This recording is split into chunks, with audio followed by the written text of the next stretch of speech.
Hello everyone, welcome to class number 12 of the chapter Fundamentals of Java Programming of class 12th IT subject code 802। आज के class में हम discuss करेंगे और एक लूप स्टेटमेंट के बारे में जिस लूप स्टेटमेंट का नाम है फॉर स्टेटमेंट। लास्ट दो क्लासेस से ऑलरेडी हम दो तरह के लूप स्टेटमेंट के बारे में डिस्कस कर चुके हैं, एक था व्हाइल स्टेटमेंट और एक था डू व्हाइल स्टेटमेंट। ओके, तो जिसमें से हमने डिस्कस किया था जो व्हाइल स्टेटमेंट वो एक एंट्री कंट्रोल लूप था, मतलब जहां पे बिगिनिंग से ही हम कंडीशन को चेक करते थे और अगर कंडीशन बिगिनिंग से ही गलत होता था तो वो लूप के बॉडी को एक बार भी एग्जीक्यूट नहीं करता था। पर डू व्हाइल लूप केस में हमने उसका उल्टा देखा था कि डू व्हाइल लूप में condition at the end check होता था। इसका मतलब अगर कंडीशन शुरू से ही गलत हो तब भी वो अपने बॉडी को एक बार एग्जीक्यूट करता था, जिसको हम एग्जिट कंट्रोल लूप बोलते थे। ओके, सो आज के क्लास में हम जो लूप स्टेटमेंट पढ़ रहे हैं फॉर स्टेटमेंट, ये भी व्हाइल लूप की तरह एंट्री कंट्रोल लूप की तरह काम करता है। ये भी एक तरह का एंट्री कंट्रोल लूप है जो कि बिगिनिंग से ही कंडीशन को चेक करता है और बिगिनिंग से ही अगर कंडीशन गलत है तो वो अपने बॉडी को एक बार भी एग्जीक्यूट करने नहीं देता। पर अगर व्हाइल लूप की तरह फॉर लूप भी सेम है, देन दो सेम टाइप के लूप हमें क्यों प्रोवाइड किए जाएंगे? कोई ना कोई तो डिफरेंस होगा दोनों के बीच। तो दोनों के बीच कुछ डिफरेंस है। क्या डिफरेंस है दोनों के बीच? फॉर लूप स्टेटमेंट को हम सिर्फ तभी यूज करते हैं जब हमें पता है कि हमें कितना बार हमारे लूप स्टेटमेंट के बॉडी को एग्जीक्यूट करना है। अगर हमें पहले से पता है तो उस केस में हम यूज करते हैं फॉर स्टेटमेंट को। और जिस तरह के सिचुएशन में हमें नहीं पता कि हमारे लूप स्टेटमेंट के बॉडी को कितना बार हमें एग्जीक्यूट करना पड़ेगा, तो उस तरह के सिचुएशन में हम यूज करते हैं व्हाइल स्टेटमेंट को। This is the major difference between while statement and for statement. Okay, तो आई होप क्लियरली समझ आ गया होगा सबको। तो क्या लिखा है देख लेते हैं थोड़ा। The for loop is the most widely used Java loop construct. सबसे ज्यादा जावा में यूज होने वाला लूपिंग स्टेटमेंट जो है वो है for loop statement. This statement is mostly useful when we know for how many times we want to execute the block of statement। तो for statement को हम तभी प्रिफर करते हैं while statement के बदले जब हमें पता हो कि हमें उस पर्टिकुलर लूप के ब्लॉक ऑफ स्टेटमेंट्स को हमें एग्जैक्टली exactly कितना बार एग्जीक्यूट करना है। ये जब हमें पता होता है तो तब हम व्हाइल लूप के बदले फॉर लूप को यूज करते हैं। और जब हमें एग्जैक्टली exactly नहीं पता कि कितना बार ब्लॉक ऑफ स्टेटमेंट को रिपीटेडली एग्जीक्यूट करना है, तो तब हम फॉर लूप के बदले व्हाइल लूप को प्रिफर करते हैं। ओके, अभी हम देखते हैं फॉर लूप स्टेटमेंट का सिंटेक्स। जैसे व्हाइल लूप स्टेटमेंट में हम सबसे पहले इनिशियलाइज करते थे ऊपर, मतलब जैसे कि कोई एक वेरिएबल लेके उसको कुछ वैल्यू असाइन करते थे। देन उसके बाद व्हाइल स्टेटमेंट लेके उसके अंदर हम टेस्ट कंडीशन लेते थे और उस टेस्ट कंडीशन को चेक करते थे और जब तक वो टेस्ट कंडीशन सही होता था तब तक हम उसके बॉडी को या फिर ब्लॉक ऑफ स्टेटमेंट्स को एग्जीक्यूट करते जाते थे। और उसके बाद जो वेरिएबल हमने लिया था, कंडीशन के अंदर भी हमने जो वेरिएबल को यूज किया होता है, उसकी वैल्यू को आइदर इंक्रीमेंट और डिक्रीमेंट हम करते हैं ताकि एट ए पर्टिकुलर टाइम हमारे जो कंडीशन है वो सेटिस्फाई हो जाए, हमारे जो भी कंडीशंस थे वो मेट हो जाए और उसके बाद हमारा लूपिंग का जो एग्जीक्यूशन है वो एंड हो जाए, है कि नहीं? पर फॉर लूप में हम क्या करते हैं? फॉर लूप में हम initialisation, condition as well as updation, तीनों को हम एक ही लाइन में रिप्रेजेंट करते हैं। किसमें? फॉर लूप में, जो कि ना ही व्हाइल लूप में होता था ना ही डू व्हाइल लूप में होता था। ओके, तो इसको हम प्रैक्टिकली इसको करके देखते हैं। जैसे कि लास्ट क्लास में हमने ये लिया था do while loop statement use करके, तो मैंने ऑलरेडी बताया था लास्ट क्लास में ये वाला पार्ट जो है ये है इनिशियलाइजेशन। एंड उसके बाद व्हाइल लूप में यहाँ पे हम यूज करते थे कंडीशन, जहाँ पे डू लिखा गया है डू व्हाइल में। एंड उसके बाद ये अंदर जो हमने ए प्लस प्लस लिखा है दिस इज अपडेशन। अपडेशन में आइदर हम इंक्रीमेंट और डिक्रीमेंट करते हैं। एंड ये लास्ट वाला डू व्हाइल में जो है this is the condition part. Okay, पर फॉर लूप स्टेटमेंट में हम क्या करते हैं? इनिशियलाइजेशन, कंडीशन, अपडेशन, तीनों को हम एक ही लाइन में प्रेजेंट करते हैं। ओके, तो यहाँ पे हमने अगर फॉर लूप लिया तो यहाँ पे जो ये इनिशियलाइजेशन वाला पार्ट है, इस इनिशियलाइजेशन वाले पार्ट को हम फॉर लूप के अंदर रखते हैं। उसके बाद ये जो कंडीशन वाला पार्ट है, इस कंडीशन वाले पार्ट को भी हम फॉर लूप के अंदर रखते हैं। ओके, देन उसके बाद ये जो अपडेशन वाला पार्ट रहा, इस अपडेशन वाले पार्ट को भी हम फॉर लूप के अंदर रखते हैं। ओके, सो इस तरीके से फॉर लूप प्रेजेंट किया जाता है, जिसके अंदर इनिशियलाइजेशन भी आ गया, कंडीशन भी आ गया, एज वेल एज अपडेशन भी आ गया। ओके, तो इस तरीके से हम क्या कर सकते हैं, फॉर लूप स्टेटमेंट को यूज कर सकते हैं। तो यहाँ पे देखो a का वैल्यू हमने 1 इनिशियलाइज किया, फिर हमने कंडीशन चेक किया, a less than equal to 100 है, तो जब तक कंडीशन ट्रू होता रहेगा तब तक एग्जीक्यूशन चलता रहेगा लूपिंग का। तो उसके बाद उसके अंदर आएंगे, a का वैल्यू प्रिंट करेगा 1, अगेन ऊपर जाएगा एंड अपडेट करेगा a प्लस प्लस। अपडेट होने के बाद अगेन कंडीशन चेक करेगा, a less than equal to 100, condition true, again execute होगा। अगेन एग्जीक्यूट होने के बाद अगेन जाएगा अपडेशन करने, again a plus plus, a का वैल्यू हो जाएगा 3, अगेन कंडीशन चेक करेगा।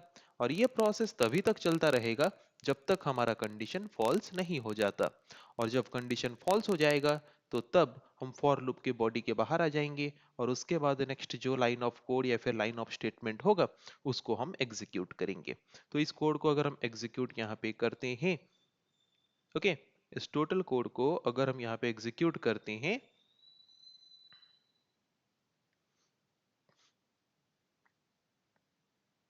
तो यहाँ पे हम देख सकते हैं कि उसका जो आउटपुट है 1 से लेके 100 तक, उसका सारा आउटपुट यहाँ पे हमें प्रोवाइड किया गया है।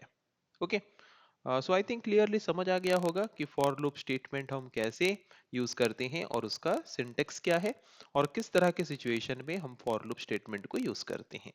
Okay, this is the main point that we have discussed. अभी हम कुछ टिप्स देखेंगे। If there is only one statement in the body of the loop, चाहे वो फॉर लूप हो, चाहे व्हाइल लूप हो, चाहे डू व्हाइल लूप हो, है कि नहीं, किसी भी तरह के लूपिंग स्टेटमेंट के बॉडी के अंदर अगर सिर्फ एक ही स्टेटमेंट है, देन उसके बॉडी को open and close curly braces के द्वारा एनक्लोज करना कंपलसरी नहीं है। ओके, जैसे कि हम यहाँ पे फॉर स्टेटमेंट लिए, उसके बाद फॉर स्टेटमेंट के बॉडी को हम ओपन करली ब्रेसेस से ओपन करते हैं, क्लोज करली ब्रेसेस से क्लोज करते हैं, उसके अंदर हम उसके बॉडी को प्रेजेंट करते हैं। पर अगर कोई भी लूप के बॉडी में सिर्फ एक ही स्टेटमेंट है, देन वहां पे हम open and close curly braces को ओमिट कर सकते हैं, मींस स्किप कर सकते हैं। Okay, then you can use multiple items in the initialization and the updation part of the loop by separating them with comma separator.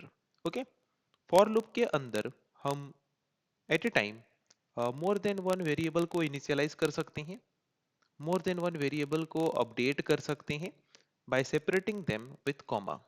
Okay, then और क्या tips हैं?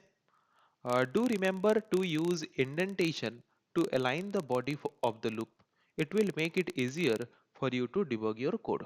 Okay, जब भी कोड लिखते हो वहां पे इंडेंटेशन प्रॉपर होना चाहिए। ऑलरेडी मैं बता चुका हूँ इंडेंटेशन क्या होता है।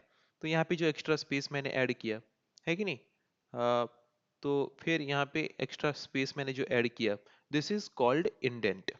ओके, और ये इंडेंट ऐड करने की प्रोसेस को हम बोलते हैं इंडेंटेशन। ये इंडेंट हम क्यों ऐड करते हैं?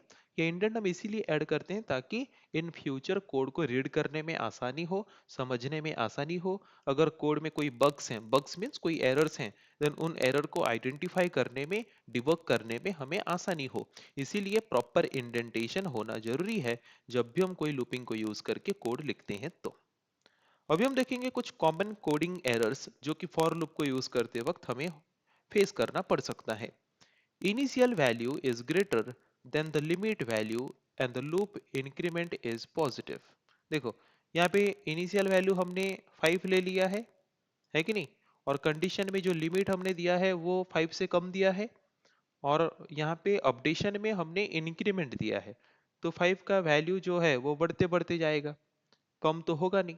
तो इसका मतलब ये कंडीशन जो है ये सुइटेबल नहीं है इस तरह के वैल्यू के लिए, तो जिसके द्वारा हमारा लूप का बॉडी जो है वो एक बार भी एग्जीक्यूट नहीं होगा, है कि नहीं।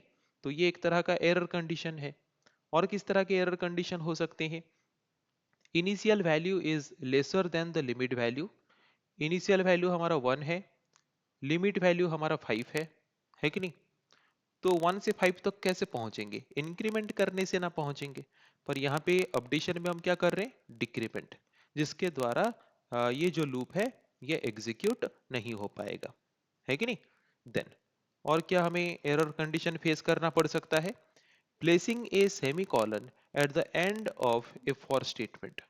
फॉर स्टेटमेंट के एंड में सेमीकोलन यूज नहीं करना है। तीन तरह के लूपिंग स्टेटमेंट्स हैं, do while and for loop. Only do while statement में व्हाइल कंडीशन के बाद सेमीकोलन लगता है और बाकी कोई भी लूपिंग स्टेटमेंट में सेमीकोलन यूज नहीं होता। उस चीज पे हमें ध्यान देना है। ओके। और क्या एरर कंडीशन हो सकते हैं? executing the loop either more or less times than the desired number of times, है कि नहीं। और जितना बार हम एक लूप को एग्जीक्यूट करना चाहते हैं, प्रॉपर तरीके से कंडीशन ना देने की वजह से समटाइम्स क्या होता है कि हम जितना बार चाहते हैं उतना बार उस लूप के बॉडी को एग्जीक्यूट नहीं कर पाते, है कि नहीं। जैसे कि एग्जांपल यहाँ पे सपोज लिया गया है, काउंट इक्वल टू 1। हम इसको सपोज 5 टाइम्स एग्जीक्यूट करना चाहते हैं और हमने कंडीशन दे दिया काउंट लेस देन 5, है कि नहीं। तो क्या होगा?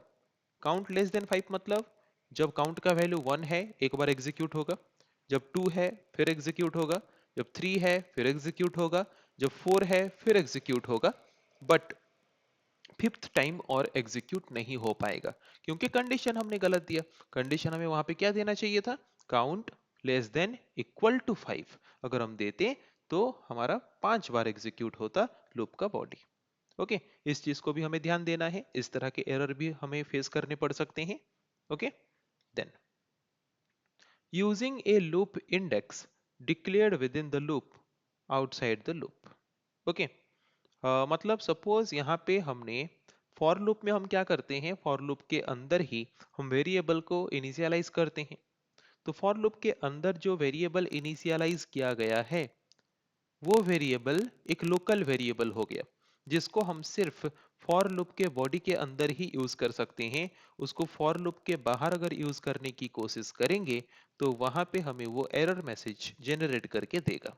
Okay, so these are the different kind of error situation that may occur while we are using for loop statement or any other looping statement।